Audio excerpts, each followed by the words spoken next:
All right, well, we can go ahead and get started. I am normally a Google Meet person, so I don't use Zoom as much. I just want to make sure if y'all can give me a thumbs up or something that you can hear me and that you can see me and hopefully see my screen as well. Anybody could let me know or unmute, just let me know real quick. That would be awesome. Awesome. Thank you, Beth. It's good to see you on here. So my name is Katie Hunter. I am an assistant principal and also have, kind of started getting in to just the educational world kind of outside of the school systems a little bit and presenting at different conferences and just trying to kind of be involved in a little bit of a different way. So today I am going to talk to you a little bit. Obviously, this is all about data, which I love.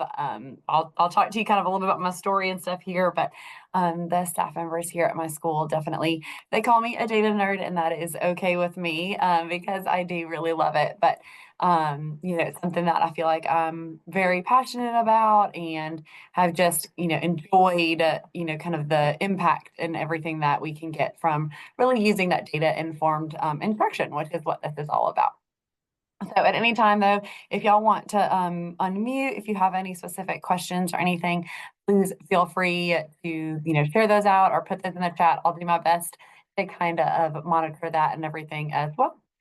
But this presentation is called Data is Like Garbage, collecting, analyzing, and using data to improve student achievement. So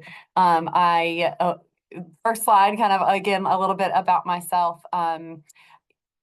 I told you that I am an assistant principal. I am one of those people that just loves to learn. I love to kind of problem solve and grapple with everything.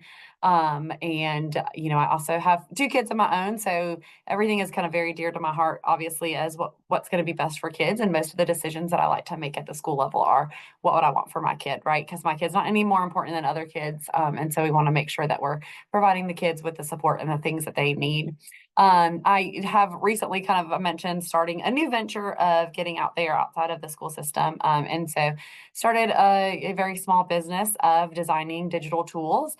Really, it's not so much of designing them because I'm designing them as part of my job as an assistant principal because all of them are things that I use on a regular basis. And so that's a lot what we'll look at today. And I've got lots of resources to share with you guys, but a lot of just different spreadsheets and really making you have opportunities to work smarter, not harder, like using the spreadsheets to kind of do some of the work for you when it comes to analyzing that data so that we can support students. So this quote really I found was really interesting, by Mark Twain. I had no idea that this was something that apparently he is credited as saying that data is like garbage. You'd better know what you're going to do with it before you collect it. And obviously that makes a lot of sense. I'm sure, especially with the holidays, if you guys were anything like myself at my house, the garbage, starts to get overflowing and, then you're like, well, what are we going to do with all of this?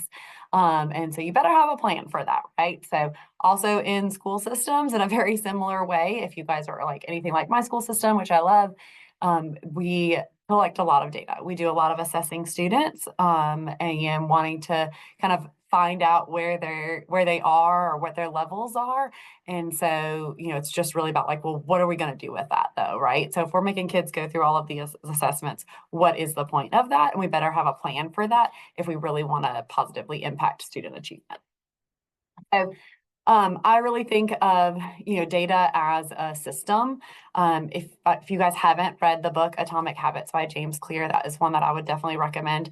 It has some really great ideas just about obviously habits and setting up systems to be successful in general. But in there he says you do not rise to the level of your goals, you fall to the level of your systems. And so without those really strong systems in place, and thinking about using data and as symptoms, excuse me, sorry. I'm here at my school still, so I apologize for the phone ringing. Using that as a system, though, you're going to be set up, right? It's going to be able to be intentional. It's going to be able to be organized. You want to be efficient with that data. Again, because we do collect so much data, we really want to know what is it we're collecting? Why are we collecting this? And what are we going to do with this and using it for that analysis, that